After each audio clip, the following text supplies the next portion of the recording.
Hi everybody, this is Baseball Head, the amazing, spectacular, terrific, the great one, the people's champion, your host, and welcome back to the Baseball Head 3, and hopefully like this video and hit that subscribe button. So we're going to talk about Lane Kiffin. Is he with Ole Miss? He's not with Ole Miss. He's going to this place, he's going to that place. But people are apologizing and trying to justify his looking for other jobs. Now, I have no dog in this race. I couldn't care less, but people are interested in it. But here we have from off announcing. Seems like the ESPN analysts have sort of put it out there what they feel about the situation. And here's the headline: ESPN analysts, bizarre Lane Kiffin defenses get significant pushback.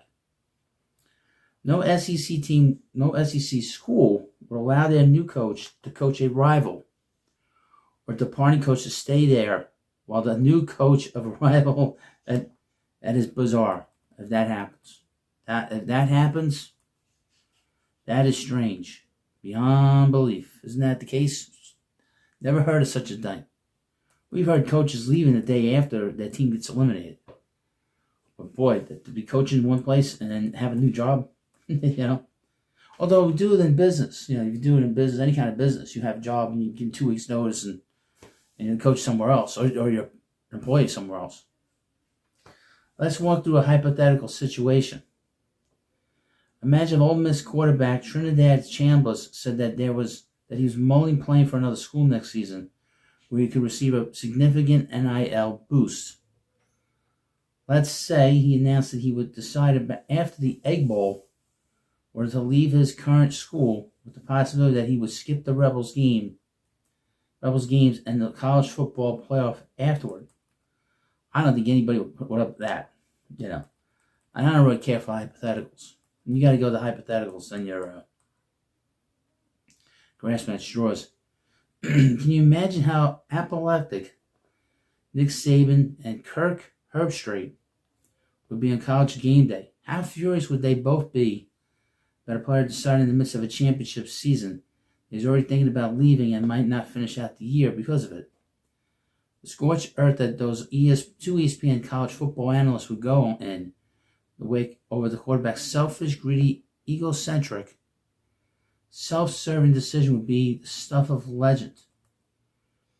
Now, a quarterback doing something like that is not a one-to-one with a head coach making a similar decision. We're not even sure it's actually possible. But how Saban, Herbstreit, and the other ESPN analysts have cleared the path for Lane Kiffin to do what I described above has essentially been met with severe criticism and pushback from many in the college football media ecosystem. We have to go back to last weekend to when Saban set the tone for this discussion by absolving Kiffin of any responsibility if he decides to leave Ole Miss before the CFP, saying that the situation was not a Lane Kiffin conundrum, but a college football conundrum. Towards the end of Friday's Egg Bowl, as Kiffin's Rebels wrapped up their 11th win of the season, ABC announcer Dave Posh questioned AD Keith Carter for pushing his head coach to make a decision now. Posh said by forcing the decision to be announced, quote, "You wonder if that pushes Lane Kiffin in another direction." Once again, absolving Kiffin of responsibility. Then came Booger McFarland, who sounded, what? What's his name? Booger? Gross. What's his real name? Ugh. Who said on ABC Friday night that if Kiffin decides to leave Ole Miss for rival LSU, he should still be allowed to coach the Rebels in the CFP, putting the onus on Ole Miss to do the right thing. Quote, "I think it would be a travesty that if Lane does decide to leave, that he's not allowed to finish the job. I think the kids would want him to," said McFarland. "I think if you're Ole Miss, why would you not? The only reason I can think of is because of personal feeling." Well, I think you'd be pissed that the guy's leaving and he hasn't finished the job. Finally, on Saturday's College game day, Herbstreit reiterated McFarland's take that even if he leaves to become the head coach at a rival school, Kiffin deserves to be allowed to continue coaching Ole Miss for the rest of their postseason run. Quote, "I think Ole Miss has to accept that and look at this as a magical thing," said Herbstreit. "You've never done what you're doing right now. Let Lane Kiffin, if he leaves, and these players finish the run this year." It should be noted in this article that not everyone at ESPN has been clearing the path for Kiffin. Paul Feinbaum has been a vocal critic of the potential move. Christopher Mad Dog Russo has called out Kiffin's lack of loyalty. And I did a video on Mad Dog. I would mention Mad Dog was very quick to leave WFAN when he had the chance. And he was always threatening to quit WFAN when he worked with Mike Francesa. So his attitude's a little shaky. And Pat McAfee has pleaded with Kiffin to stay at Ole Miss in contrast to his fellow game day analysts.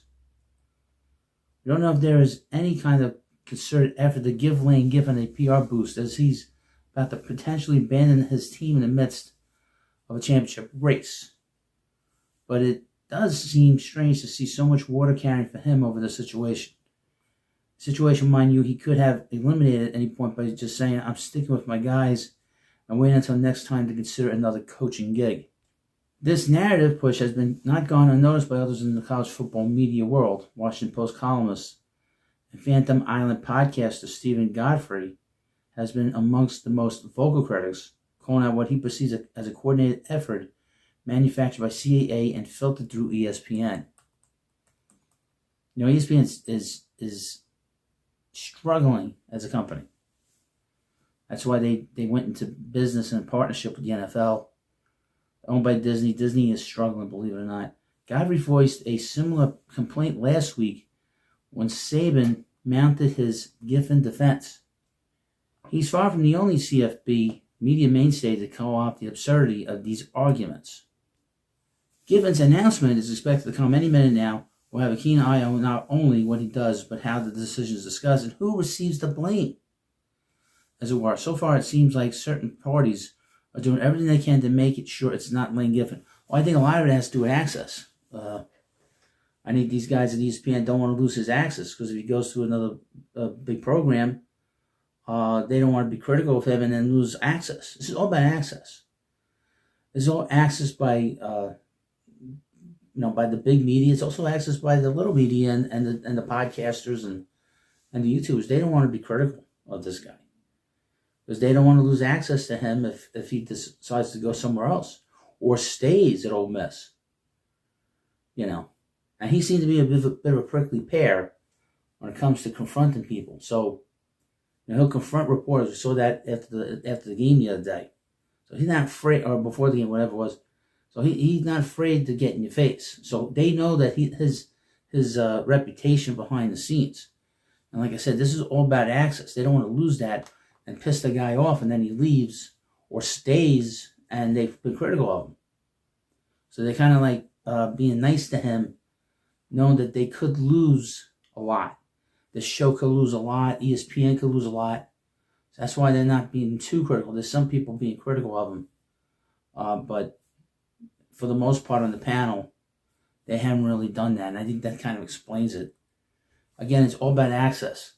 Most of the media does not attack the players. They don't attack the broadcast. They don't attack management. They sort of parse their words, and that goes throughout every sport because they don't want to lose access to it. They don't want to lose, being able to go into the locker rooms, being able to go into clubhouses, and being able to do what they think is their job.